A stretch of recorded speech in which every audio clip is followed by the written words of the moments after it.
시청자 여러분 안녕하십니까? 출발 성공 투자 박민영입니다. 밤사이 뉴욕 증시는 혼조 마감이긴 했습니다만 나스닥과 필라델피아 반도체 지수 상대 강도가 좋았습니다. 베트남과 미국의 무역 협상 관련한 소식과 또 반도체 쪽의 세액 공제 상향에 대한 이슈가 영향을 주면서 우리 시장에 좀 긍정적인 힘을 불어넣을 수 있을지 오늘 지켜봐야 됩니다. 다만 오늘 이제 미국장이 독립기념일 조기 폐장 또 내일 휴장을 앞두고 있기 때문에 그를 앞둔 일정 부분의 미리 차익 실현의 움직임 혹은 관망세가 짙어질지 여부도 같이 체크는 필요하겠네요. 어제 장 마감 이후에 들려왔던 소식들이 너무나 많았었기 때문에 뉴스들 위주로 차곡차곡 정리해 가도록 하겠습니다. 일단 뉴욕장의 분위기부터 살펴보시죠. 개장 전에 불거졌던 미국의 경기 침체 우려감, 그럼에도 불구하고 이를 떨쳐내면서 S&P 500 지수가 다시 한번 사상 최고치를 기록했습니다. 지수가 0.5% 상승하면서 6,227포인트 선 가리키고 있고요. 특히 반도체주들 그리고 테슬라의 강세에 힘입어서 나스닥 지수가 0.9% 반등하는 데 성공을 했습니다. 사실 출발 분위기가 이렇게 약했던 이유, 고용 데이터가 매우 부진하게 나왔기 때문입니다. 6월 ADP 민간 고용이 3만 3천 건 감소한 것으로 나타났습니다. 일자리가 그만큼 줄어들었다는 것이고요. 시장에서 예상했던 10만 건 증가를 훨씬 더 큰 폭으로 하회한 것이 되겠습니다. 그리고 2년 만에 처음 감소한다라는 부분에서 이제 미국 경기가 혹시 조금씩 침체 시그널을 보내는 것 아닌가 이런 우려감이 등장을 했고요. 그러면서 연내 이 연준이 세 차례 금리 인하에 나설 거라는 이 시장의 베팅은 조금 더 강화가 됐습니다. 그럼에도 불구하고 보시면 10년물 금리가 이렇게 4.2bp의 오름세를 나타냈던 것은 현재 하원에서 이 상원을 통과한 감세안이 이제 오후 중에 표결에 들어갑니다. 아직까지 통과됐다는 소식이 들려오고 있지는 않습니다만 지금 의원들이 하원에 모여서 아주 열띤 이 토론을 진행 중인 것으로 파악이 되고 있습니다. 재정 적자에 대한 우려가 상존하고 있다 보니까 금리는 올랐다고 해석을 해봐야겠죠. 자, 그렇게 부진하던 시장의 분위기를 반전시켰던 것은 트럼프 대통령의 트루스 소셜 포스트였습니다. 베트남과 미국이 무역 합의에 도달했다는 발표가 있었던 것이죠. 자, 어떤 내용이 있었는지 지금부터 정리를 해볼 텐데요. 일단 양국이 합의를 한 내용, 베트남의 경우에는 지금 아시아 국가 가운데서 최초로 미국과 합의에 성공을 한 국가가 됐고요. 전 세계적으로 봤을 때에는 영국에 이어서 두 번째 합의 국가가 됐습니다. 미국은 베트남에 대한 관세를 기존의 46%에서 20%로 대폭 하향 조정을 했습니다. 그리고 제3국 우회 수출을 통한 미국에 들어오는 이 제품에 대한 환적 관세의 경우에는 40%로 여전히 이 강도 높은 관세를 부여하고 있습니다. 그 말은 즉슨 이렇게 이 어떤 수입 국가를 세탁해가지고 뭔가 미국으로 수출을 하려는 그런 행동들을 차단하려는 시도라고 보시면 되겠고요.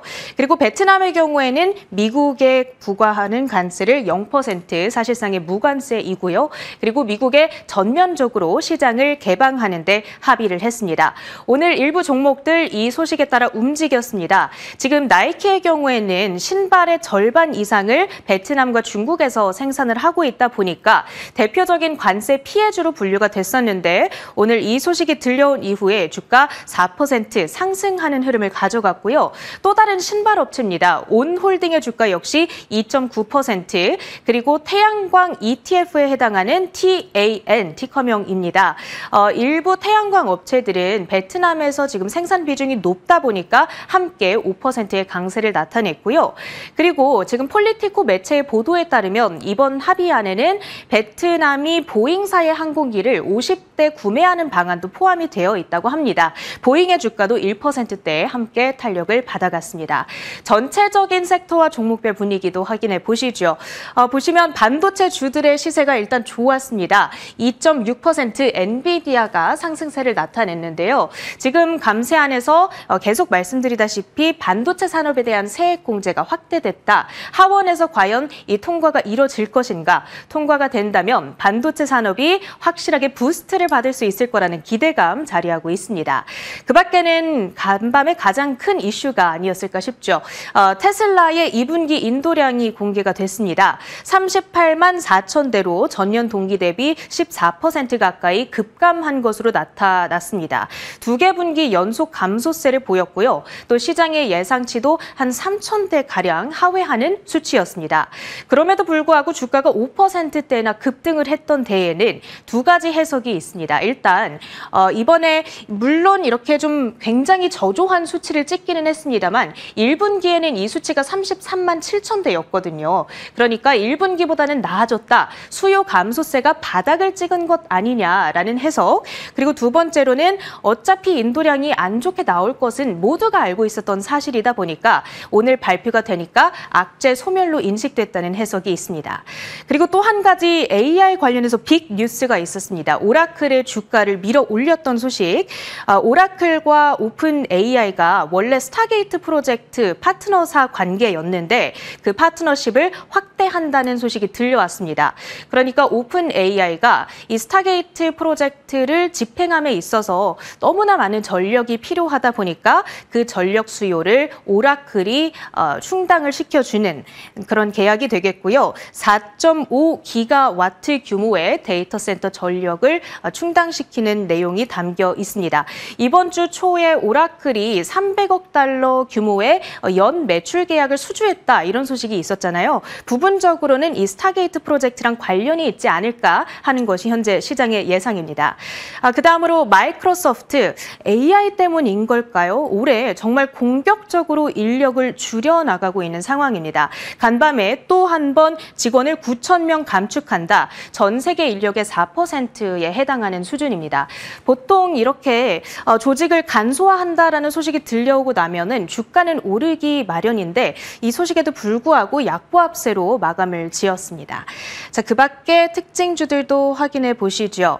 암호화폐 관련주들 또 한 번 시세를 강력하게 내줬습니다. 일단 비트코인의 블랙록 ETF가 S&P 500 지수의 성과를 초과했다라는 점이 좀 하이라이트가 되고 있고요. 그 밖에 최근 기관 투자자들 사이에서 비트코인, 이더리움 등 암호화폐의 수요가 높아지고 있다는 점, 스테이블 코인 그리고 토큰화에 대한 시장의 관심도가 매우 높다라는 점들이 전부 다 관련한 종목들의 시세를 밀어 올립니다. 대표적으로 코인베이스와 스트래티지의 주가가 각각 5%, 7%대에 올랐고요. 그리고 얼마 전에 톰 리가 이사회에 영입됐다라는 소식을 전했던 비트마인의 주가는 27% 뛰어 올랐습니다. 해당 발표가 전해진 이후에 누적 상승률은 무려 1000%대로 진행되고 있습니다.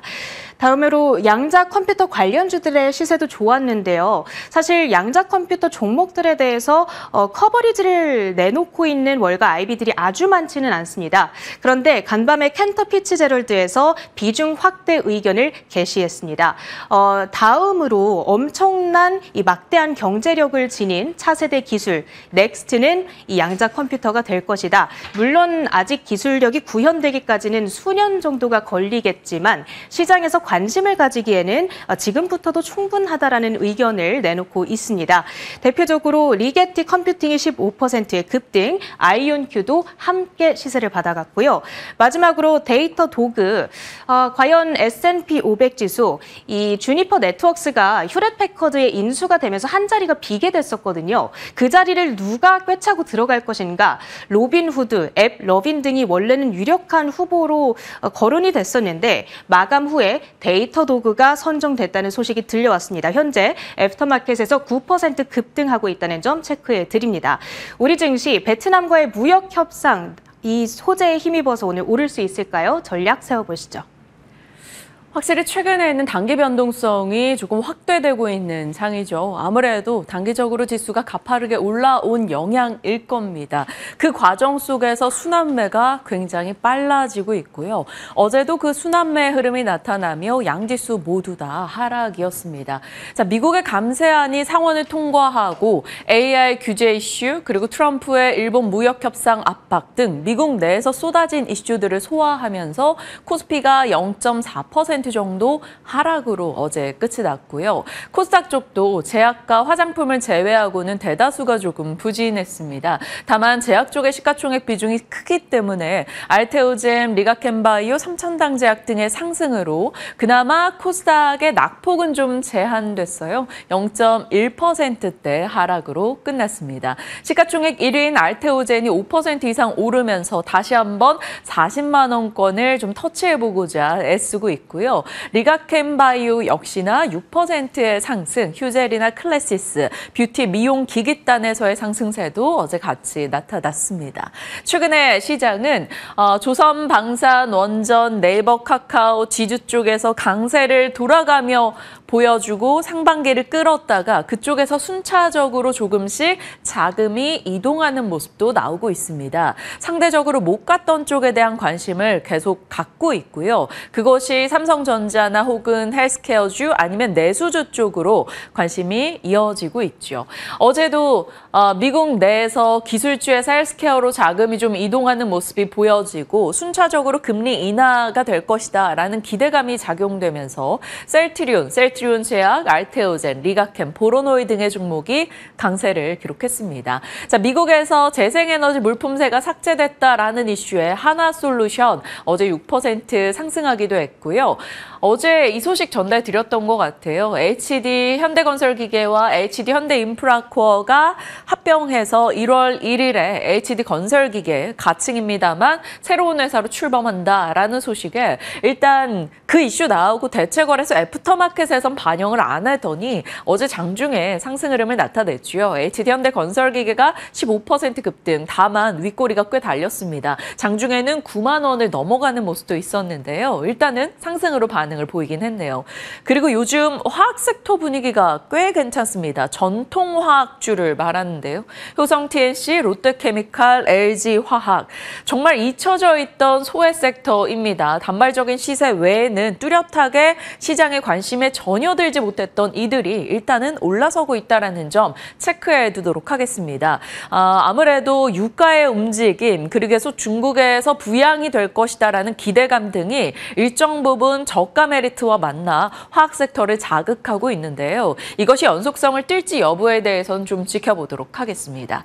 그리고 어제 테마단에서 가장 활발했던 것은 폭염이었습니다. 전국의 폭염특보 발효 소식에 파세코, 위닉스 등의 종목이 급등이었는데요. 파세코는 21%, 또 제습기단의 위닉스 같은 경우도 10%의 상승을 나타냈으나 테마주라는 거 기억해 주시기 바랍니다. 언제나 폭염 시기에는 한 번씩 단발적인 시세를 주는데 정말 빠른 트레이딩이 가능한 분들의 영역이지 않을까. 어제 꼬리 달린 일부 종목들만 봐도 그렇게 느껴집니다.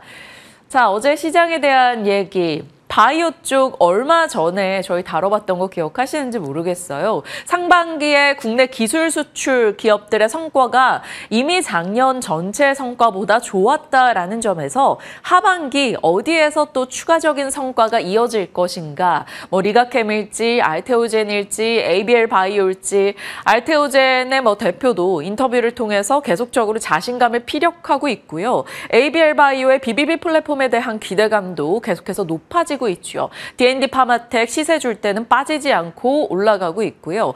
리가켄바이오의 ADC 플랫폼, 이 기술 이전에 대한 모멘텀도 지속적으로 강조되고 있다. 하반기에 바이오주 관심을 둘 수 있을지에 대한 고민을 재차 나눠봤었는데요. 일단 어제장에서는 올라가는 모습이 나타났습니다. 셀트리온과 셀트리온 제약, 알테오젠, 보로노이, 오랜만에 알보리펩 등의 종목들, 펩트론을 제외하고는 어제 모두 다 올라가는 모습이 있었어요. 7월 횡보장에 이제 포트 재정비를 해야 될 텐데 바이오 등을 좀 중심으로 놓고 재편해보자라는 유한타증권의 의견 등도 있었습니다.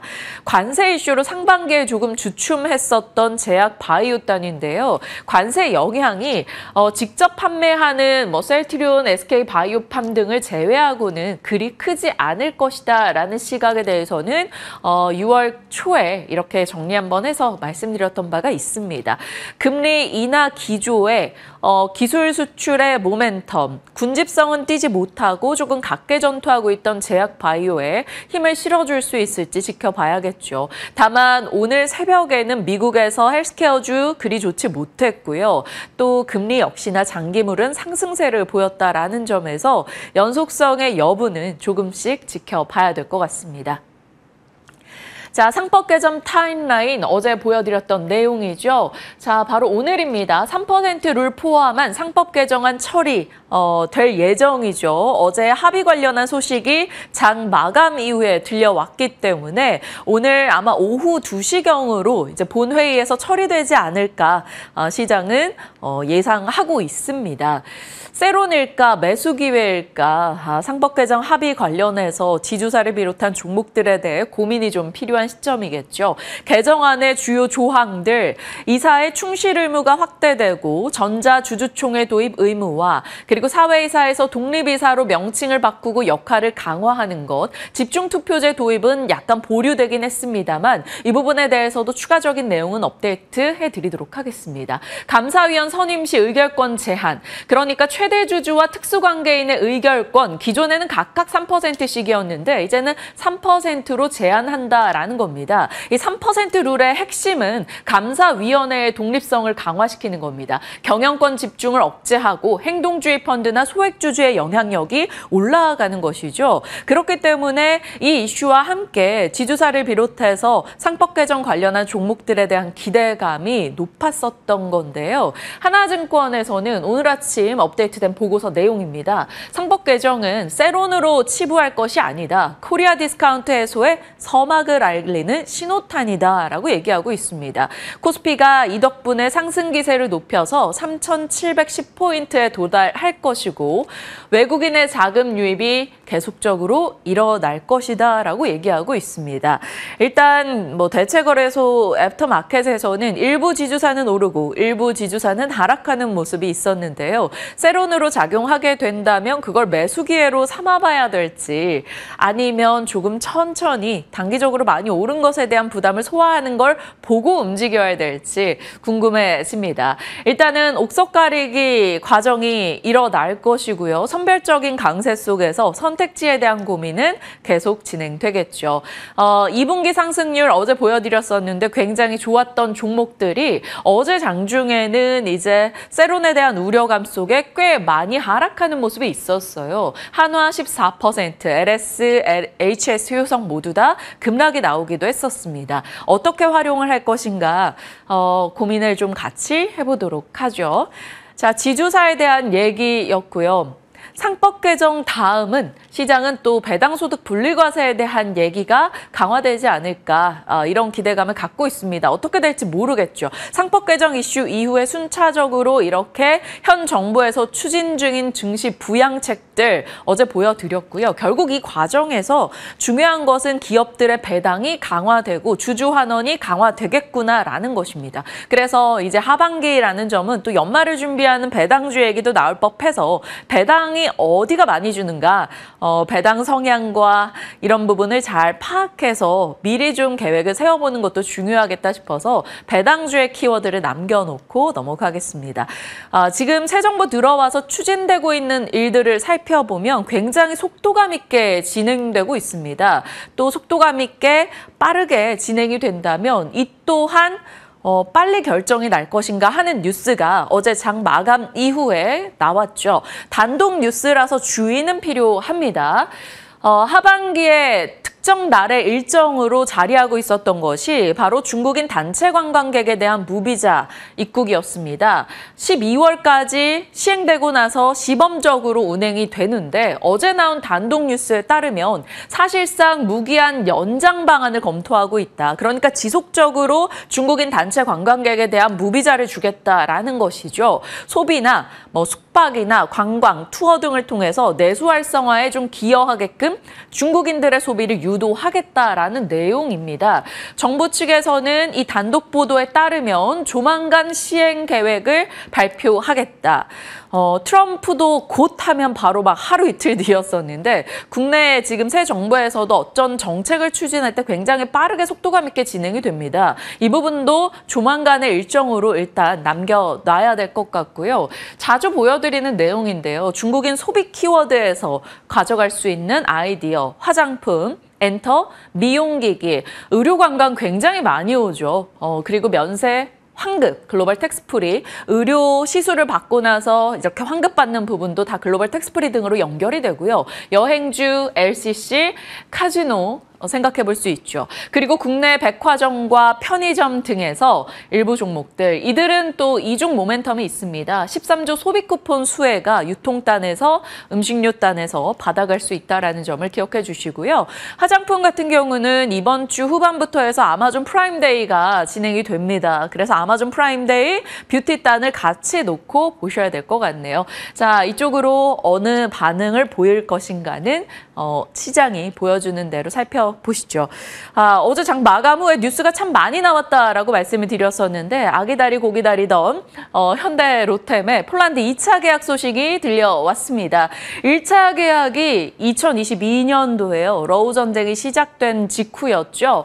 1,000대 정도의 수출 기본 계약 체결을 맺었습니다. 그리고 1차 계약으로 180대를 당시에 우선 공급 계약했고요. 그게 4.5조 정도 규모였습니다. 내년까지 이것은 납품이 될 것으로 지금 순차적으로 납품이 될 것으로 보이고요. 기다리고 기다렸던 2차 계약이 바로 어제 장 마감 이후의 소식이 들려왔죠. 업계에서도 이번에 180대, 그러니까 1차 계약과 동일한 180대로 추정을 하는데 금액이 4.5조에서 9조로 훨씬 늘어났습니다. 국내 모델을 수출하던 것과 달리 이제 폴란드향 모델로 새롭게 만든 K2PL 모델 수출이고요. MRO 사업 그리고 현지 생산, 기술 이전까지 같이 계약이 진행이 됐다라는 업계 이야기가 나오고 있습니다. 한국 방산 수출 역사상 최대 단일 계약 규모로 추정되고 있죠. 물론 현대 로템에서 특정한 계약 규모를 밝힌 것은 아닙니다만 업계에서 추정하기로는 최대 9조 정도를 말하고 있습니다. 자, 현대 로템 K2 폴란드 이 키워드에서 조금 더 나아가서 루마니아, 페루, 사우디, UAE 이런 쪽으로 추가적인 수주가 이어지지 않을까라는 기대감도 자극할 수 있겠죠. 결국엔 이번 이슈는 기존의 방산이 갖고 있던 내러티브 스토리를 강화하는 겁니다. K방산 빠른 납기 가능하다. 현지화 맞춰줄게. 자주국방 트렌드 여기에서 한국의 가성비 무기를 빼놓을 수 없지. 이런 맥락인 거죠. 이 트렌드가 일단은 방산의 지속적인 기저를 깔아주는 흐름이 될 거고요. 일단 유럽에서 라인메탈 등의 방산주들 분위기가 나쁘지 않았던 가운데 현대 로템의 주가 분위기도 추가적으로 어떻게 흘러갈지 지켜봐야 될 것 같습니다. 관련 종목으로 봤을 때는 현대 로템, 또 HD 현대 인프라코어, S&T 다이내믹스, 한화 시스템, MNC 솔루션, 코츠 테크놀로지 등등을 관련주로 연결해서 볼 수 있겠습니다. 뉴스가 많이 나왔었기 때문에 뉴스 위주로 오늘은 좀 정리를 해서 살펴가고 있습니다. 자, 그리고 세계가 끓고 있습니다. 너무 덥죠, 요즘. 이게 포르투갈에 발생한 구름이라고 하는데요. 롤 모양처럼 이제 구름이 만들어졌다라고 해서 롤 구름이라고 합니다. 위에서 굉장히 뜨거운 온도와 땅에서 뜨거운 이 기운이 이제 위에 찬 공기와 맞물려서 이러한 구름이 생겨났다라고 하는데 참 자연현상을 보고 있으면 좀 무섭다라는 느낌이 드는 요즘입니다. 세계보건기구에서 나흘간 폭염으로 인해서 4,500명 이상이 사망하고 있다. 폭염은 이제 여름의 상징이 아니라 재난이 되고 있다. 이런 얘기를 꺼내 들었습니다. 알리안치 리서치가 폭염으로 인해서 경제 성장률이 떨어지는 것에 대한 분석 내용을 내놨죠. 왜냐하면 지금 뭐 유럽만 봐도 40도가 넘는 폭염으로 사망자가 곳곳에서 속출하고 있습니다. 세계 성장률 0.6%포인트 떨어질 것으로 보고 있고요. 유럽, 미국, 중국, 이탈리아, 그리스 그리스, 스페인 등 폭염으로 인한 경제 성장률 저하 얘기가 계속 나오고 있죠. 한국에서도 폭염 일수 현황을 살펴보면 기상청의 내용을 재가공한 것인데요. 1970년대 대비해서 최근 10년간은 폭염 일수가 크게 늘었습니다. 온도가 올라가면서 우리 또한 온열 질환자가 증가하고 있죠. 이것은 하나의 트렌드이고 주식시장에서는 관련한 종목들의 장단기 시세를 자극할 수가 있습니다. 폭염의 기저를 깔고 가는 게 변압기, 송배전, 선크림 등이 될 거고요. 단기적인 트레이딩이 나오는 쪽은 이쪽이겠죠. 냉방기, 제습기, 신일전자, 파세코, 오텍, 위닉스, 에센테크, SCD 이들 종목이 어제 모조리 다 상승세를 보였고요. 빙과 쪽이나 맥주 쪽도 같이 반응을 보이긴 합니다. 다만 이쪽은 여기 써 있는 대로 단기 변동성이 크게 나타나고 있기 때문에 정말 빠른 대응하시는 분들만 참고하시고요. 이것은 선크림과 변압기 송배전의 장기적인 밑바탕이 되고 있다는 점을 기억해 주시길 바랍니다. 어제는 전력주들도 국내에서는 차익 실현 움직임이 나타나기도 했었습니다. 일단 폭염에 대한 얘기까지 살펴봤네요. 자, 이제서야 뉴욕으로 넘어갑니다. 앞서 체린 앵커 해주셨기 때문에 짤막하게 정리를 해보죠. 미국 베트남 무역 협상 타결 이슈로 인해서 베트남 관세가 줄어들었습니다. 이것에 뉴욕장은 무역 관세 이슈가 좀 잘 해결될 것이다라는 기대감으로 다우를 제외하고 나스닥, S&P 500, 필라델피아 반도체 지수 상승으로 끝이 났고요. 트럼프의 세제안이 지금 상원 통과하고 하원 표결 대기 중에 들어가 있죠. 이 가운데서 긍정적인 내용만 시장이 취하고 있습니다. 반도체 쪽 세액 공제가 상향되고 있다라는 점에서 엔비디아, 필라델피아 반도체 지수가 올라가는 모습이 있었고 이것은 국내 반도체 종목들에게는 나쁘지 않은 뉴스입니다. 다만 트럼프의 이런 세제안으로 인해 재정 적자가 확대될 수 있다. 금리를 좀 자극했어요. 그래서 헬스케어 단의 종목들이 떨어지는 모습 있었습니다.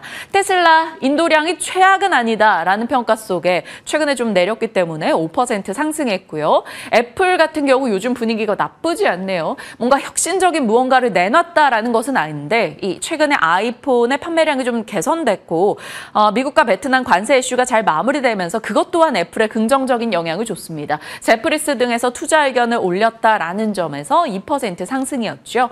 테마단으로는 양자와 비트코인 관련 종목들이 시세를 내기도 했습니다. 그럼 이 가운데서 어제는 헬스케어 부분에 동그라미를 쳐서 제약 바이오 쪽의 분위기를 살폈었는데 오늘은 미국장은 반도체였었는데요. 반도체 세액 공제율이 트럼프의 이제 감세안에서 상원 통과된 내용을 보면 올라갔다라는 겁니다. 이 부분이 반도체 세액 공제에 대해서 트럼프의 반대가 있었음에도 상원에서는 필요성이 있었기 때문에 세액 공제율을 올렸다라는 해석이고요. 미국 내에 반도체 공장을 건설하거나 아니면 설비 투자를 하는 것에 대한 세액 공제입니다. 그래서 반도체 장비단들을 일단은 적어봤어요. 유진테크, 워트, 코미코, 엑셈 이런 종목들이고요. 이 이슈가 영향을 준다 하더라도 그리 장기적이진 않을 겁니다. 짧은 흐름으로 체크하셔야 될 것 같아요. 하원의 재의결 결과 기다려야 되고요. 대통령의 서명까지 아직까지 감세안의 절차는 남아 있습니다. 다만 트럼프가 의원들을 재차 압박을 하고 있죠. 4일 전 공포하는 것을 목표로 세우고 있다는 점에서 속도감 있게 진행될지 여부 확인해 보시죠. 자, 이제 박 앵커의 연결고리 오늘의 뉴스들 분위기 요약해 보도록 하겠습니다. 시장에서는 중립 이상의 분위기로 볼 수 있겠죠. 상법 개정이 전일 합의가 됐고 오늘 처리가 될 예정이기 때문입니다. 외국인의 수급이 자극될지 지켜보시고요. 미국은 중립 이상이었습니다. 테슬라, 엔비디아, 반도체 종목들 상승세를 기록했고요. 국내 증시에서 조금 개인 유동성의 상징이 돼가고 있는 투자자 예탁금이 70조를 돌파했습니다. 3년 6개월 만에 있는 일이니까요. 이 부분도 시장의 유동성에 힘을 실어줄 수 있을지 보시죠. 상원의 반도체 세액 공제 확대 이슈가 반도체 장비주를 자극할지 확인해 봐야 되겠고요. 헬스케어 종목들이 미국에서 내리긴 했습니다만 어제 국내장에서 그래도 나름 의미 있는 시세를 보여줬었죠. FDA의 카티 치료제 규제 해제 이슈, 그와 동시에 빅파마가 관련한 기업들에 관심을 갖고 있다 있다라는 뉴스가 나오고 있어서 일단은 장기적 관점으로 이 카티 치료제 이슈들도 계속해서 체크해 보시길 바랍니다. 자, 이슈 측면에서는 어제 장 마감 이후 나왔던 내용들 짤막하게 정리해 드렸었죠. 상법 개정안, 합의, 그리고 처리에 대한 수순, 지주사 그리고 배당주까지 확대될지 여부 확인해 주시고요. 중국의 단체 관광객 무비자 입국, 상시 허용에 대한 얘기가 나오고 있는 만큼 관련한 종목들 앞단에는 사실 미용기기나 화장품 혹은 카지노 이런 쪽을 지켜보셔야 되겠고요. 현대로템의 K2 2차 계약 소식도 밸류체인 위주로 확인해 보시죠. 테마로는 앞서 봤던 폭염 관련주 그리고 삼성의 HVAC 공조 쪽 이슈가 나오고 있고요. 산업부의 해상풍력에 대한 TF 얘기가 있습니다. 이 부분이 무엇이냐면요. 저희가 일정에서 계속적으로 내용들을 업데이트해 나가고 있죠. 어제 일정 중에 이게 있었습니다. 해상풍력 공급망 컨퍼런스. 여기서 나온 얘기인데요. 산업부가 해상풍력특별법 하위법령 초안을 9월에 마련한다라는 내용입니다. 단기적으로 미국의 재생주들의 분위기 개선과 함께 맞물려서 이쪽 해상풍력도 관심을 받게 될지 보셔야 되고요. 오늘은 이제 여당의 상법 개정안 처리, 과연 처리 수순이 어떻게 잘 진행이 되는가 보셔야 되고요. 미국의 고용동향 보고서 밤에 꼭 확인하시고 오늘은 조기 폐장 이슈가 있다는 점 기억해 주시죠. 7월에 일정으로 계속 꼽았던 게 바로 중국 관광객 무비자 입국 이슈였는데 이 부분에 반응을 보이는 화장품이 아마존 프라임데이와 겹치고 있어서 또 한 번 시세를 줄지 아니면 상반기 몇백 % 오른 종목들이 꽤 많기 때문에 쉴지 궁금해집니다. 시장의 판단을 기다려보도록 하겠습니다. 자, 오늘은 섹터 카지노 쪽 이슈 잡아주신다고 하셨는데 미나앵커 오늘 약간 카지노 브리핑을 위한 의상을 채택해 주셨다고요? 네, 그렇습니다. 오늘 의상도 그렇고요. 전체적으로 스타일링 자체를 카지노 쪽을 생각하면서 한번 고안을 해봤습니다. 기억하실지 모르겠는데 제가 지난 4월쯤에 한알령 해제에 대한 기대감을 여러 번 강조해 드렸었고 그때 카지노 관련 종목들에 대해서 브리핑을 해드린 바 있는데요. 그 이후에 정말 주가가 폭등을 했습니다. 대표적으로 롯데관광개발의 올해 일봉 차트를 살펴보시면 일단 4월을 기점으로 해서 주가가 꾸준히 우상향하는 그래프를 그려나가고 있는데요.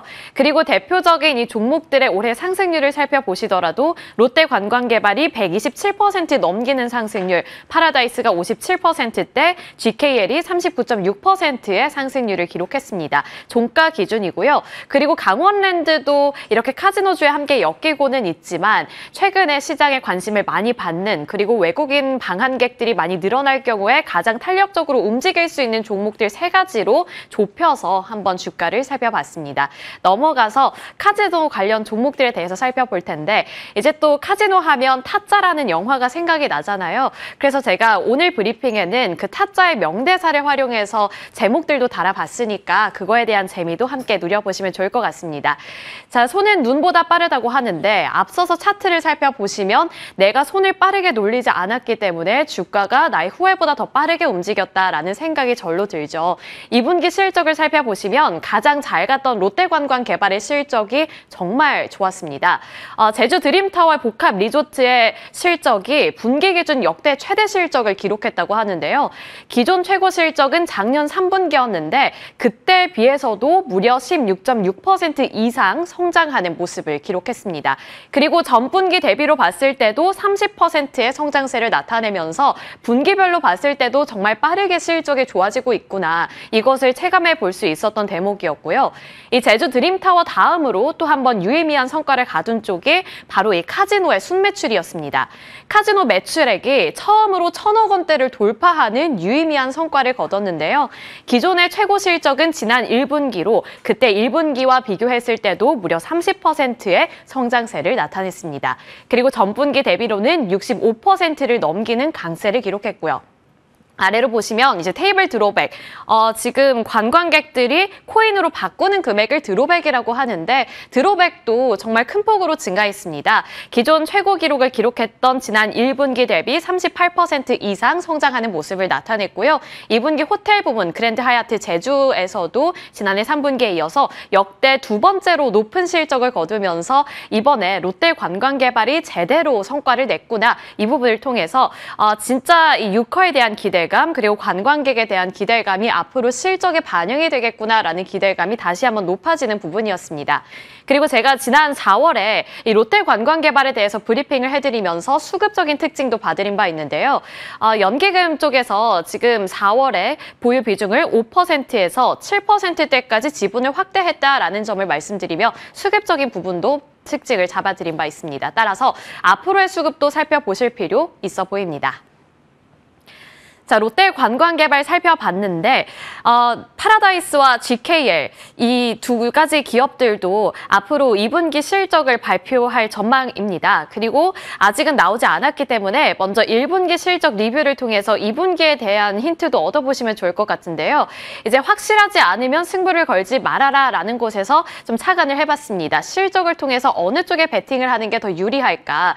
일단 1분기 실적을 살펴보시면 파라다이스와 GKL 같은 경우에 모두 다 실적이 컨센서스를 상회하는 모습을 기록했습니다.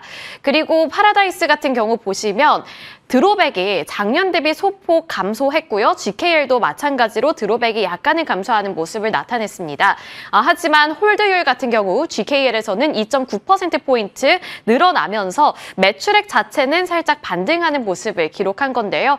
홀드율 같은 경우에는 이제 카지노 쪽에서 갖게 된 수익률을 뜻하고 있습니다. 그리고 파라다이스도 드롭액이 작년 대비 소폭 감소하기는 했지만 월 평균 홀드율이 개선이 되면서 실적이 상승했다라는 상쇄 효과를 누려볼 수 있었고요. 2분기 매출 전망도 좋게 나오고 있는 상황입니다. 파라다이스와 GKL 모두 전년 대비 그리고 전분기 대비 모두 다 증가하는 성적을 거둘 것으로 보이고 2분기 영업이익 전망을 살펴보시면 파라다이스와 GKL 모두 전년 대비했을 때는 상승하는 모습을 나타내겠지만 전분기 대비로는 약간 주춤할 수 있다라는 점을 꼽고 있는 만큼 이제 분기에 시장의 반응이 나타날 것인가 아니면 꾸준히 이렇게 성장하고 있다는 점에 시장의 반응이 나타날 것인가 이 부분 잘 체크해 보시면 좋을 것 같습니다. 일단 전반적으로 컨센서스에는 부합할 것으로 나오고 있는데 이제 주가의 반응 살펴봐야겠고요. 일단 롯데관광개발이 2분기 실적 발표 이후에 주가가 좋게 잘 갔기 때문에 이 두 기업에 대한 기대감도 놓을 수는 없는 상황입니다. 이렇게 2분기 실적 전망 살펴봤고요. 올해 실적 전망도 살펴보겠습니다. 이제 분기별로 보면은 굴곡이 좀 있을 수 있지만 큰 그림으로 살펴본다면 어쨌든 실적은 더 좋아질 일만 남았다라는 것이 증권가의 컨센서스인데요. 파라다이스, GKL, 롯데관광개발 모두 다 매출액과 영업이익 큰 폭으로 증가할 것으로 전망되고 있습니다. 그리고 특히나 롯데관광개발의 영업이익 증가 추이가 정말 크게 짚히고 있는 상황인데요. 영업이익이 무려 전분기 대비 860%나 성장할 것으로 전망되고 있습니다. 그리고 그만큼 증권가에서도 이 세 가지 종목을 모두 다 눈여겨보고 있기는 하지만 그 안에서 롯데관광개발이 가장 탑픽으로 꼽히는 추세입니다. 강원랜드 같은 경우에는 1분기 실적 전망 부합했지만 홀드율이 아쉬웠고 내국인 위주로 지금 실적이 찍히고 있기 때문에 타사 대비해서는 약간은 아쉽다라는 점 살펴보셔야겠습니다. 이제 올해 실적까지 살펴봤는데요. 앞으로 기대해 볼 만한 포인트도 함께 짚어보도록 하겠습니다. 제목을 보면 이게 뭔가 싶으시죠? 재미로 한번 넣어본 건데요. 일단 앞에는 중국어로 환영합니다 라는 뜻을 담고 있고 뒤에는 일본어로 감사합니다 라는 뜻을 담고 있습니다. 왜 이렇게 제목을 달았는지 하나씩 설명해 드릴 텐데 일단 중국인 방한객이 폭증하고 있습니다. 1분기 387만 명의 중국인이 우리나라를 방문을 했다고 하는데요. 이는 1년 사이에 13.7% 증가한 수준이었고요. 코로나 이전 2019년 1분기 그때가 이제 정말 많았었는데 그때 한 84%를 회복한 수치라고 합니다. 그리고 올해 하반기에도 중국인 관광객 수는 더 많이 유입될 것으로 전망되고 있는데 올해 3분기 한시적 중국인 단체 관광객 무비자 입국이 허용되면서 방한객이 증가할 것이다 라는 내러티브가 꾸준히 언급이 되고 있는 거고요. 제주도는 이미 무비자로 입국이 가능한데 마카오 대비 지리적 이점을 보유하고 있기 때문에 지금 제주도에서 사업을 하고 있는 롯데관광개발 쪽으로 가장 큰 수혜가 떨어지고 있는 만큼 이제 하반기에 대한 기대감도 이쪽 롯데관광개발이 가장 많이 가져갈 수 있다는 점도 투자 포인트로 짚어보시면 좋을 것 같습니다. 이제 비행기 노선도 이를 뒷받침해주고 있는데요. 지금 제주에서 중국까지의 노선이 연말까지 주 133회에서 164회까지 확대가 될 것으로 예정이 되어 있습니다. 그리고 7월부터는 주 25회 제주에서 상하이까지의 노선도가 운영될 것으로 보이고요. 이렇게 제주 노선이 많이 확보가 된다면 중국인들이 더 많이 들어올 수 있다는 것을 의미하고 있겠죠. 그리고 국제선이 정상화되고 중국의 VIP 대규모 입국과 3분기 성수기라는 모멘텀이 합쳐질 경우에는 실적으로 곧바로 직결될 것이다라는 증권가의 코멘트 나오고 있습니다. 키움증권에서는 따라서 롯데관광개발, 파라다이스, GKL을 관심 종목으로 담고 있었습니다. 자, 이렇게 사실 카지노라든지 여행 관련 종목들에 대해서 말씀을 드릴 때는 늘 중국이 중심에 있었습니다. 하지만 파라다이스의 실적을 조금 더 면밀하게 살펴보면 꼭 중국인이 아니더라도 큰 손은 여러 군데에서 오고 있구나, 이것을 느껴볼 수가 있었는데요. 그리고 대표적인 예시가 바로 일본인 VIP였습니다. 따라서 제가 제목을 이렇게 고맙습니다라고 달아본 건데요.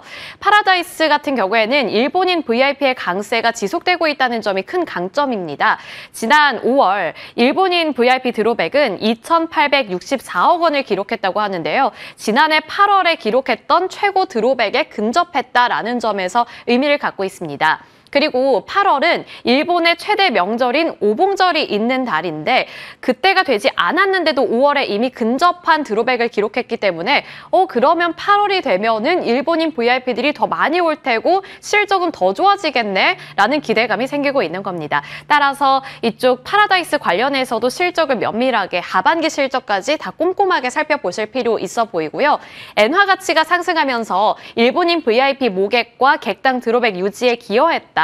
이게 지금 또 하나의 모멘텀으로 꼽히고 있기 때문에 환율의 변동성도 체크해 보셔야겠습니다. 그리고 6월 달에도 일본인 VIP 방문 지표가 계속해서 호조세를 나타내고 있다는 점도 긍정적인 포인트입니다.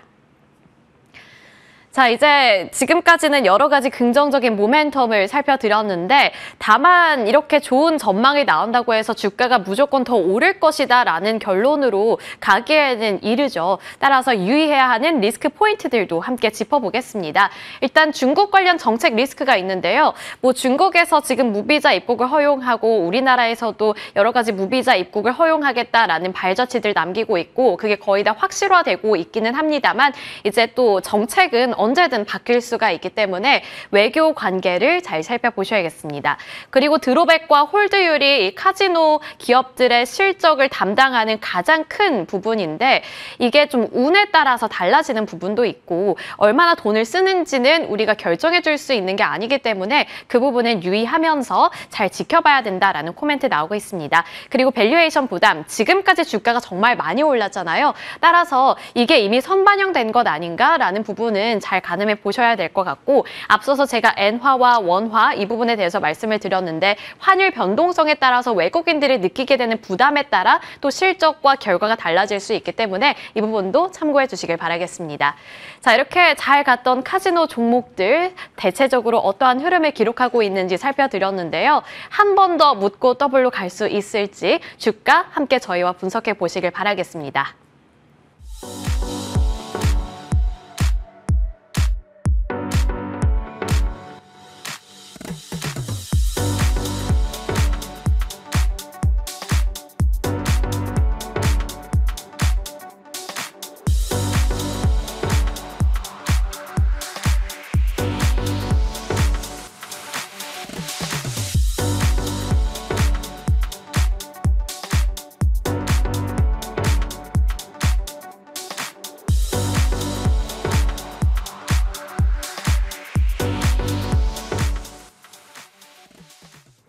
시장에 대해서 시장 전략과 섹터 종목 이야기 이어가겠습니다. 오늘 이재규 대표님, 김태성 본부장님 함께합니다. 어서 오세요. 네, 안녕하세요. 안녕하십니까. 시장, 어제 양지수는 살짝의 약한 조정이 있었는데 섹터별로 봤을 때는 꽤나 로테이션이 나오고 있는 최근입니다. 어제 장 마감 이후에 상법 개정 관련한 이슈도 있었고요. 현대로템 그리고 단독 뉴스긴 합니다만 중국인 단체 관광객 무비자 상시 허용에 대한 얘기까지 나왔죠. 이슈나 섹터를 자극할 내용이 참 많았던 가운데 하반기 포트 전략 궁금합니다. 이재규 대표님 알려주세요. 네, 일단 뭐 저는 우리 시장이 생각보다 조정을 좀 받은 것 같거든요. 어제 같은 경우도 낙폭이 좀 많이 나왔기 때문에 나왔지만 장후반부에는 많이 돌려 세웠죠. 그래서 저 같은 경우는 지난주부터 많이 올라온 쪽에 대해서는 차익 물량을 우리가 경계할 필요가 있고 오히려 많이 못 올라온 쪽에 대해서 관심이 필요하다라는 말씀을 많이 드렸는데 어제 같은 경우는 바이오도 좀 올라왔고요. 그동안 이제 좀 소외됐었던 뭐 게임주들 같은 경우도 오랜만에 좀 올라오는 모습이 나왔거든요. 그래서 전반적으로 주가가 조정을 받을 때 그동안 많이 올라왔었던 종목들 같은 경우는 낙폭이 단기적으로 커질 수가 있기 때문에 이런 부분들을 좀 매매하실 때 고려하셨으면 좋겠다라는 말씀 드리고 싶고요. 우리가 지금 어제를 어떻게 보면은 기점으로 해서 조정이 어느 정도 마무리되어 가고 있는 모습도 있거든요. 그러니까 우리가 조선주나 방산주 같은 경우도 고점 대비해서 10% 15% 밀린 종목군들이 꽤나 있습니다. 근데 이제 어제 반등이 어느 정도 아래 꼬리가 달려줬기 때문에 앞으로 좀 개선에 대한 기대감이 있을 텐데 만약에 여기서 다시 한번 되밀림이 나온다라고 한다면 저는 상반기 때 좋았었던 주도 섹터보다는 새롭게 올라갈 수 있는 주도 섹터 쪽에서 하반기에는 좀 더 좋은 수익이 나올 가능성이 높다라고 보고 있기 때문에 이게 좀 굉장히 중요한 변곡점이 아닌가라고 생각이 되고 있습니다. 그리고 최근 들어서 이제 외국인들이 또 우리나라 시장에 대해서 긍정적인 포지션들을 많이 가져가지 않고 있거든요. 매도가 조금씩 나오고 있기 때문에 오늘 같은 경우 오늘은 좀 올라와줘야 되는 날이거든요. 뭐 베트남 쪽에 대한 모멘텀도 있고요. 우리나라 상법 개정 쪽에 대한 모멘텀도 긍정적으로 일단은 작용이 될 가능성이 높기 때문에 오늘 수급적으로 외국인들이 들어와 주는지 여부가 어떻게 보면 앞으로의 이 변곡점이 상방으로 갈지 하방으로 갈지를 우리가 좀 판단하는 데 있어서 이 외국인들의 수급이 좀 중요하지 않을까라는 의견 드리겠습니다. 네.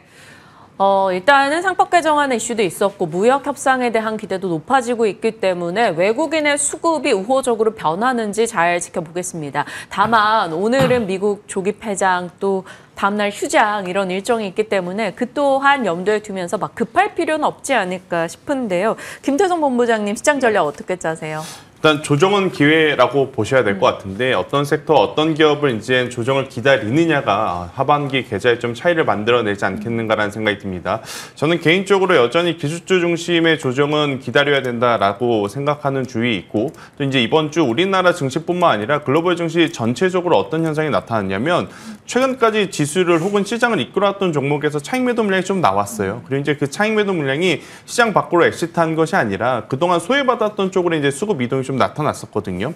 어제 미국에서도 테크주 빠지면서 바이오가 올라왔다가 또 하루 만에 테크주들이 다시 기술적 반등 나온 걸 보면 우리나라 증시도 오늘 기술적 반등은 충분히 나올 가능성이 높다. 대신 기술적 반등이 너무 현혹돼서 지금 과감하게 혹은 무리하게 현금 비중을 확대할 것이 아니라 저는 다음 주라든지 다음 주 초까지 기다리셨다가 반도체 IT의 조정을 기다리는 게 맞지 않겠는가라고 제가 좀 말씀을 드리고 싶고 그 이유는 뭐냐면 미국도 지금 대내적으로 지표에 대한 시각이 각각 다른 것 같습니다. 어제 오늘 지표 결과치가 좀 다르죠. 어제는 큰 변동성이 없었지만 오늘 같은 경우에는 ADP가 생각한 것보다 지금 크게 훼손이 되면서 이게 앞으로 시장에 어떤 영향을 줄지 모르는 상황이 있고 파월 연준 의장도 금리 인하에 대한 7월 인하에 대한 부분을 살짝 열어둔 감은 없지 않아 있지만 결국 이제 시장의 변동성이 저는 한두 차례 나올 수는 있을 것 같아요. 그래서 그때를 이용하시는 게 그러니까 그때를 비중 확대로 이용을 하시는 게 저는 더 괜찮지 않겠는가라는 의견 한번 들어보도록 하겠습니다. 네, 급할 필요는 없으나 두 분 다 시장에 대해서 긍정의 시각은 한 번 더 확인을 해주신 것 같아요.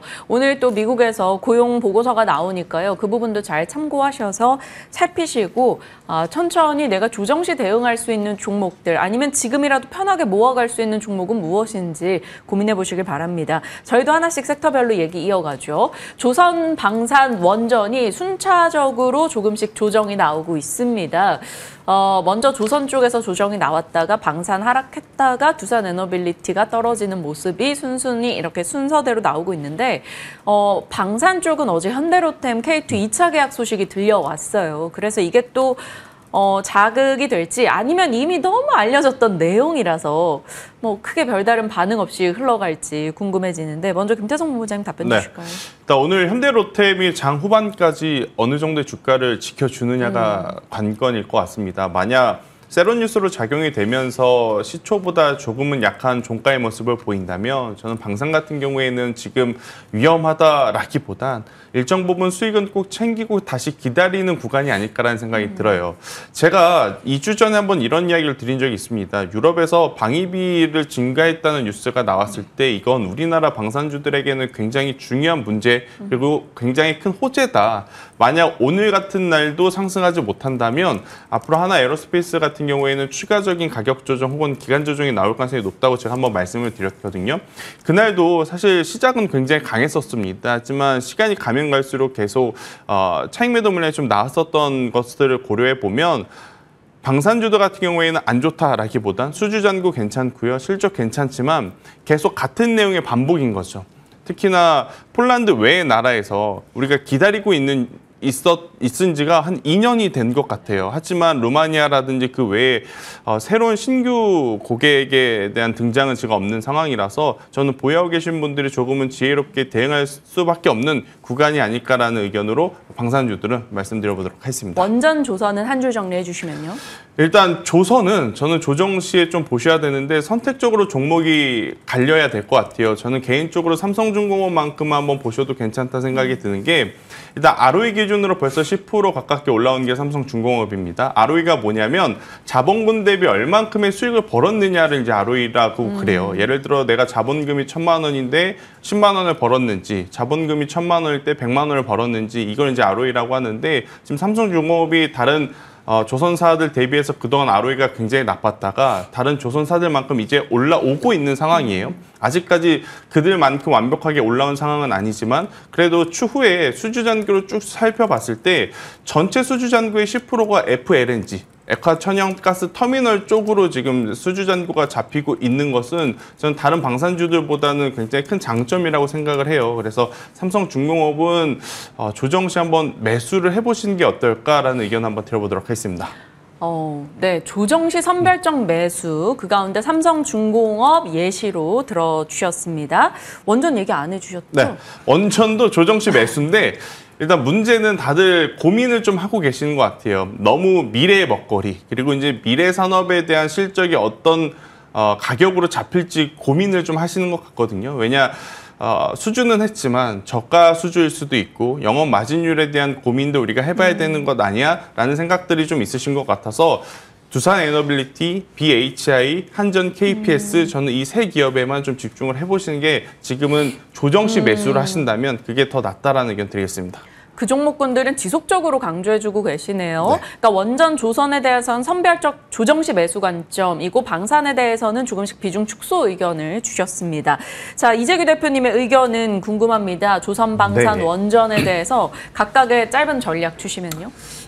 세 가지 업종 모두 다 매력적이죠. 굉장히 매력적이라는 말씀 드리고 싶은데 이제 문제 아닌 문제가 뭐냐면 많이 올라왔다라는 부분입니다. 그래서 아까 전에도 잠깐 말씀드렸는데 이제 관련되어 있는 종목군들이 대체적으로 고점 대비 10% 정도 조정이 나왔거든요. 10% 15% 정도 조정이 나왔기 때문에 어떻게 보면 최근에 매수하신 분들 같은 경우는 손실 구간에 놓여 있을 가능성이 높습니다. 근데 오늘 같은 경우는 지금 미증시도 잘 마감이 됐기 때문에 그리고 뭐 우리나라 야간 선물도 좀 올라왔죠. 그래서 오늘 전반적으로 장 초반에 우리나라 시장이 좀 들릴 가능성이 높습니다. 올라올 가능성이 높다라는 거죠. 근데 만약에 오늘 우리나라 시장이 장 후반부 종가 기준으로 봤을 때 많이 강하게 올라온 상황이 아니라고 한다면 전 조선이나 방산이나 원전같이 그동안 많이 올라왔었던 종목군들 같은 경우도 음봉이 나올 가능성이 높다라고 보고 있거든요. 그렇게 된다면 전 여기서는 조정이 더 깊어질 가능성이 있다라고 보고 있습니다. 가격 조정이라는 개념보다는 기간 조정에 들어갈 가능성이 높다라고 보는 게 제가 이제 우리 방송에서 많이 말씀드렸던 게 우리 시장 같은 경우는 저는 반등장이 아닌 상승장으로 보고 있다라는 말씀을 많이 드리고 있거든요. 그러니까 우리가 반등장에서는 일부 업종들이 굉장히 좋은 모습을 보여요. 시장 자체를 끌고 간다라는 거죠. 근데 어느 정도 시장이 올라와서 상승장으로 들어가면 수익률 게임을 해야 되는 부분들이 있기 때문에 자금 자체가 선순환이 될 가능성이 굉장히 높습니다. 그래서 최근에 이제 우리 시장에서 계속해서 업황 기준으로 봤을 때 아직까지 돌아서지 못하고 있다라는 이야기가 나오고 있는 2차 전지 같은 경우도 반등이 나오고 있고요. 자동차 같은 경우도 관세 쪽에 대한 파열음이 계속해서 잡음이 계속해서 나오고 있지만 저점을 어느 정도 잡아가고 있는 부분들 그리고 어제 같은 경우는 제약 바이오도 좀 많이 올라왔죠. 그래서 제가 생각했을 때는 우리가 기존에 우리 시장을 이끌어왔었던 업종군들에 대한 그런 내러티브라든지 성장성 굉장히 좋습니다. 조선 같은 경우도 굉장히 좋고요. 방산 같은 경우도 이제 현지화 전략을 통해서 수익성을 개선하겠다라는 부분들, 원전 같은 경우도 큰 그림으로 봤을 때는 추가 상승의 여력이 있다라고 보는데, 우리가 단기적인 관점에서 본다라고 한다면 오히려 좀 하방 경직을 많이 보이고 있는 쪽을 보시는 게 어떨까라고 생각이 돼서 굉장히 중요한 변곡점입니다. 그래서 전 여기서 만약에 조선 방산 원전이 밀리면 조금 시간이 걸릴 것 같아요. 그래서 오히려 다른 쪽에 대한 관심, 신규 매수의 관점으로 본다면 다른 쪽에 대해서 좀 체크를 해보시는 게 어떨까라는 말씀 드리고 싶고요. 뭐 IT 전자부품 쪽 같은 경우도 이제 하방 경직이 좀 나와주고 있는 것 같거든요. 그래서 이런 부분들을 좀 체크해 보실 필요가 있겠다라는 의견 드리겠습니다. 네, 기간 조정을 염두에 두면서 조금 더 편안한 선택지에 대한 강조를 한 번 더 해주셨네요. 이재구 대표님의 의견이었고요. 짧게 또 여쭤보고 싶은 게 있어요. 김태성 본부장님. 안 그래도 저희가 질문을 준비하고 있었는데 시청자분도 얘기를 해주시네요. 금융, 지주 이런 쪽이요. 금융, 지주 상반기에 좋았죠. 상법 개정 이슈도 있었고 증시 활성화 정책 추후에 이제 배당소득 분리과세 등등에 대한 기대 요소들이 배당이나 지주 이런 쪽을 자극할 여지가 있는데요. 상반기에 많이 오르긴 했었어가지고 어제 상법 개정안 처리 이슈가 오늘 이제 본회의에서 처리가 될 예정인데 어떻게 대응해야 돼요? 일단 호재와 악재를 좀 나눠서 보셔야 될 것 같은데, 호재는 결국 상법 개정안이라고 하는 수급 모멘텀 플레이가 여전히 저는 가능하다라고 생각이 듭니다. 물론 최종적으로 발표가 나왔을 때 우리가 생각했던 눈높이 그 이하로 나오게 되면 실망감이 나타날 수밖에 없죠. 하지만 증시를 부양하겠다라는 의지는 현재 신정부에서 강력하게 꺼내든 카드이기에 저는 조정은 매수의 기로 보시는 게 긍정적으로 보시는 분들에게는 이제 중요한 포인트가 될 것 같고요. 하지만 이제 경계해야 할 부분 하나는 뭐냐면, 부동산 규제가 자칫 금융, 은행주 쪽으로 이제 불똥이 튈 가능성은 높습니다. 그러니까 증시를 부양할 때는 좋지만 부동산 대출 규제를 한다는 것은 사실 은행주들에게는 실적의 어떤 상한이 막히는 그러한 결과도 초래할 가능성이 높기 때문에 지금 긍정과 호재가 사실은 굉장히 또 첨예하게 부딪힐 수밖에 없지만, 그래도 주식시장에서는 증시가 3,500, 4,000포인트를 간다라는 생각하시는 투자자분들은 매수를 하시는 게 맞다. 대신에 이제 참 손이 안 가요. 손이 안 가지만 그동안에 배당하면 우리가 떠올랐던 기업이 크게 세 기업인 것 같습니다. 하나금융지주와 이제 KB금융, 한국금융지주, 이렇게 이제 세 개인 것 같은데, 저는 이 세 개 중에 최근 보면 KB금융이 가장 또 높은 배당 어떤 확정 정책을 좀 펼쳐주는 것 같아서 이쪽에 대한 관심도를 또 높여볼 필요는 있지 않겠는가라는 의견 드려보도록 하겠습니다. 네, 참고하겠습니다. 이제 금융지주나 지주 쪽의 상법 개정안 이슈로 살펴봤고요. 앞서 시장의 색이 좀 바뀔 수 있다는 걸 고려해서 대응을 하자라는 얘기를 주셨던 이재규 대표님, 그 제약 바이오단에 대해서 이제 화요일에 시장을 이겨라 프로그램에서 좀 강조해 주셨었다라고 들었는데, 제약 바이오가 어제 일제히 좀 긍정의 흐름을 기록했습니다. 다만 오늘 새벽 뉴욕장은 이제 헬스케어가 하락이었어요. 네. 어떤 종목을 괜찮게 보십니까? 종목 기준으로는 제가 오늘 종목으로 준비를 하나 해왔는데 바로 말씀드릴까요? 좋습니다. 네, 전 일단 리가켄바이오를 오늘 좀 준비를 해봤습니다. 그러니까 리가켄바이오가 사실 작년부터 알테오젠과 리가켄바이오, ABL바이오가 항상 바이오 테크 기업으로, 플랫폼 기업으로 시장에서 많이 부각이 됐었는데, 지금 리가켄바이오 같은 경우는 상대적으로 굉장히 못 갔거든요. 근데 어제 같은 경우는 오랜만에 대량 거래가 좀 동반이 됐기 때문에 우리가 좀 체크를 해볼 필요가 있지 않을까라고 생각이 돼서 저도 좀 준비를 해봤습니다. 이제 뭐 화면에 보시는 것처럼 ADC라고 이야기를 많이 하죠. 항체 약물 접합체라고 하는데, 항체에다가 약물을 붙인다라고 생각을 하시면 좋을 것 같아요. 근데 그 약물을 우리가 페이로드라고 이야기를 하고요. 항체에다가 약물을 붙일 때 그 붙이는 부분을 링커라고 이야기를 하는데, 다른 경쟁사들 같은 경우는 이걸 전부 다 하질 않아요. 근데 리가켄바이오 같은 경우는 링커와 페이로드까지도 새로 만들고 있는 부분들이 있어서 다른 기업들과 비교해서 좀 비교 우위의 경쟁력을 가지고 있다라는 말씀을 드리고 싶습니다. 그래서 이제 이런 기술 수출에 관련되어 있는 부분들이 시장에서 부각이 된다라고 한다면 리가켄바이오라는 기업 자체가 조금 더 우상향을 만들어 나갈 수 있다라고 생각이 되는데, 중요한 것은 제약바이오 업종에 대한 시장의 관심도라고 저는 보고 있거든요. 그러니까 지금 시장에서 제약바이오 쪽에 대한 모멘텀들을 계속해서 이야기하고 있는 게 금리 인하 쪽에 대한 부분인데, 우리가 가만 생각을 해보면 지금 6월 달, 5월 달 우리나라 시장이 굉장히 좋았죠. 근데 그런 와중에서도 소외됐었던 분야가 몇 분야가 있습니다. 뭐 약했던 섹터겠죠. 뭐 현대차나 기아를 포함한 자동차도 마찬가지고요. 근데 바이오 같은 경우도 저는 약세를 보였다라고 생각을 하고 있거든요. 그러니까 피로도가 많이 누적이 되어 있었던 상황이기 때문에 시장에서의 관심도가 많이 떨어졌는데 어제 이제 알테오젠 같은 경우도 좋은 뉴스가 나오면서 주가가 반등이 나왔고요. 리가켄 바이오 같은 경우도 올라오는 모양새가 나왔습니다. 셀트리온 그룹주들 같은 경우도 어제 올라왔거든요. 결국에는 첫 번째로는 금리 인하 쪽에 대한 모멘텀들이 7월 달에 다시 붙을 수 있다는 부분, 두 번째로는 그동안 소외됐었던 영역에 대한 선순환 관점에서 자금이 유입될 수 있다는 부분, 이렇게 본다라고 한다면 우리가 이제 제약바이오로 좀 보실 필요가 있다는 말씀을 드리고 싶고, 리가켄 바이오 같은 경우는 ADC 쪽에 대한 모멘텀뿐만 아니라 추후에는 CDMO 쪽에 대한 모멘텀까지 붙을 가능성이 높아요. 게다가 이제 우리가 제약바이오 이야기할 때 항상 이야기하는 게 뭐 자본금, 뒷배라고 표현하기가 어렵죠. 이상하지만 대주주가 어쨌든 오리온이기 때문에 현금성 자산을 많이 보유하고 있거든요. 그래서 재무적인 부분 같은 경우도 안정성을 좀 가져갈 수가 있기 때문에 저는 리가켄 바이오를 지금부터는 좀 보셔야 되지 않을까라고 생각이 됩니다. 그래서 어제 종가가 12만 1,500원이었는데 오늘 주가가 좀 변동성이 나오거나 앞으로 추세적으로는 목표가는 15만 원 선까지 말씀드리고 싶고요. 주가가 밀린다라고 한다면 손절가는 10만 5천 원입니다. 이 부분 참고하시면 되겠습니다. 숫자 1, 5를 기억하면 되겠네요. 목표가는 15만 원, 손절가는 10만 5천 원, 리가켄 바이오 연초였죠. 한번 또 얘기 주셨던 적이 있었는데 다시 한번 관심을 갖고 지켜보겠습니다. 시청자분이 이재규 대표님 이제 화면에 나오니까 감사 인사 전하신다고 채팅창에 오셨어요. 데브시스터즈 재규 형 땡큐. 6월 12일에 말씀 주셨던 종목인데요. 잘 대응을 하셨네요, 시청자분이. 데브시스터즈 갖고 계신 분을 위한 전략 주신다면요? 네, 일단 어제 좀 올라왔네요, 데브시스터즈. 그러니까 지금 저는 그래요. 시장에서 크게 부각되지 않았던 섹터들 같은 경우도 수익이 나면 결국엔 수익이거든요. 그러니까 뭐 나의 길을 좀 가실 필요가 있지 않을까, 중심을 잡을 필요가 있다라는 말씀 계속 드리고 있는데 지금 게임주 같은 경우도 많이 소외가 됐었죠. 그런 과정에서 뭐 데브시스터즈 같은 경우는 9월 달에 신작 런칭에 대한 모멘텀도 있고 게임주가 어떻게 보면 AI 쪽에 대해서 마지막으로 수혜를 받을 수 있는 섹터가 되지 않을까 라는 생각도 하고 있기 때문에 전 추가적인 상승 가능성이 있다라고 보고 있습니다. 네. 데브시스터즈 같은 경우는 목표가를 5만 원대로 오늘도 5를 많이 말씀을 드리네요. 5만 원까지 이렇게 좀 상향하도록 하겠습니다. 5를 기억해 보도록 하겠습니다. 데브시스터즈 목표가 다시 한번 강조해 주셨어요. 기억해 보겠습니다.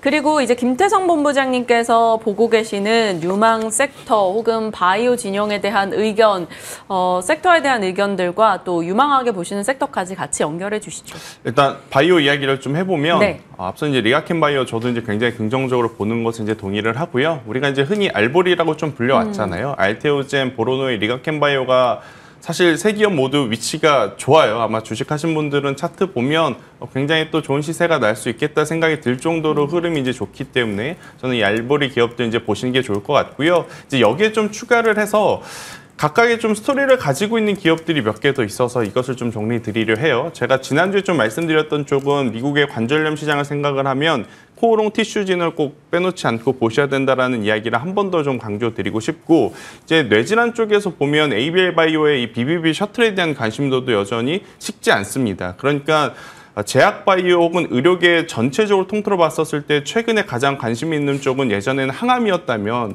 지금은 이제 뇌 질환 쪽에도 정말 또 많은 관심들이 좀 쏟아지고 있는 것 같아요. 그 기준으로 봤을 때 ABL 바이오의 저는 BBB 셔틀 이미 기술 수출로 인해서 기술력을 인정받은 기업이라서요. 주가 올라가는 것에는 의견 없다라고 좀 말씀드릴 수 있을 것 같고, 또 뇌질환 다음으로 글로벌 시장에서 많이 관심 갖고 있는 쪽은 메시 시장인 것 같습니다. 그러니까 비알코올성 이제 지방 간염 치료제, 여기도 이제 대표 치료제가 지금 없어요. 그래서 뭔가 이제 대표 제품이 나오게 되면 그 제품이 시장의 대장을 차지할 가능성이 굉장히 높다라고 좀 보시면 될 것 같고요.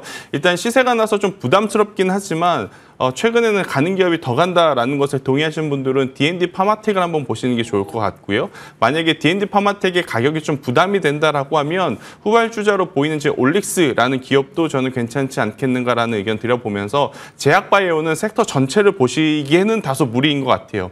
대신에 이제 각각 그 기업별로 가지고 있는 이야기에 집중을 하시는 게 저는 맞다는 생각이 들고 있고, 저는 오늘 유망한 섹터 쪽으로 좀 보신다라고 하면 정유화학, 그중에서 화학 쪽을 한번 보시는 게 맞다는 생각이 듭니다. 전통화학. 그렇죠. 네. 그러니까 앞서 이제 투자뉴스 7에서 앵커님께서 브리핑을 한번 좀 해주셨는데 저도 여기에 이제 공감하고 있는 상황이고, 두 가지의 이제 포인트가 있어요. 첫 번째로는 대외 변수가 크게 일어나지 않는다면 유가는 큰 변동이 없을 것이다라는 생각을 갖고 있습니다. 그런데 공교롭게도 또 간밤에 유가가 좀 오르긴 했지만 그래도 유가는 생각보다는 큰 변동성 없이 올해 하반기까지 이어질 가능성이 저는 높다고 생각이 들어요. 이제 두 번째, 중국에서 이제 소비에 대한 이야기가 나오는데 사실 우리나라 제품들이 중국에 많이 건너가지 못하고 있어요. 왜냐하면 가격 메리트가 없거든요. 중국 내에 이제 너무나 저렴한 제품들 때문에 우리나라 화학주들이 중국 소비 회복에 따른 실질적인 수혜는 받기는 어렵습니다. 네. 그런데 또 주식은 기세 싸움이라고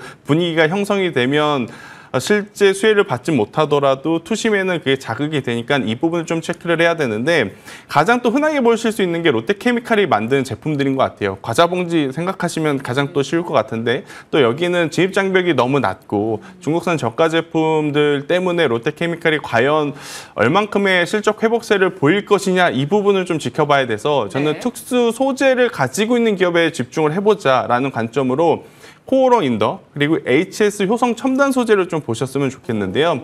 타이어 코드, 아라미드 아마 4년 전에 많이 들어보셨을 겁니다. 코로나19 터지고 시장 무너졌다가 시장 회복하는 과정에 그 중심에 있었던 재료들이 바로 이제 타이어 코드와 아라미드인데, 저는 전체 매출에서 비중은 타이어 코드가 많습니다. 코오롱 인더도 그렇고 HS 효성 첨단 소재도 그렇고, 하지만 마진율 로 체크를 해보면 그로스 마진을 기준으로 보면 아라미드가 훨씬 더 지금 회사 입장에서는 좋은 제품이라고 해요. 근데 이 아라미드가 어디에 들어가냐?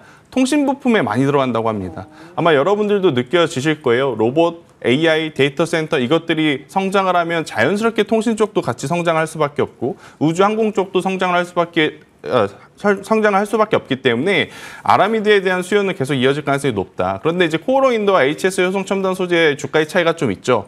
이건 3년 전에 코오롱 인더는 증설을 선택했고 HS 효성 첨단 소재는 관망을 선택한 결과물입니다. 그래서 어쩔 수 없이 이 증설을 통해서 생산량이 많은 코오롱 인더가 먼저 출발한 것은 맞는데, 저는 충분히 낙수 효과를 기대해 본다면 HS 효성 첨단 소재까지도 이제는 바라볼 때가 되지 않겠는가라는 의견 드려보도록 하겠습니다. 네, 화학에 대한 얘기 주셨고, 그러면 HS 효성 첨단 소재 목표가 어느 정도 보십니까? 일단 저는 손절 라인은 좀 21만 원 정도로 좀 보시면 될 것 같고요. 만약에 이제 추가적으로 상승한다 했었을 때 저도 굉장히 고민을 좀 많이 했는데, 굉장히 높은 수익률을 좀 말씀을 드리기보단 그냥 현실적으로 28만 원이라는 가격대를 좀 먼저 보자라는 의견을 드려보도록 하겠습니다. 네, 참고하겠습니다.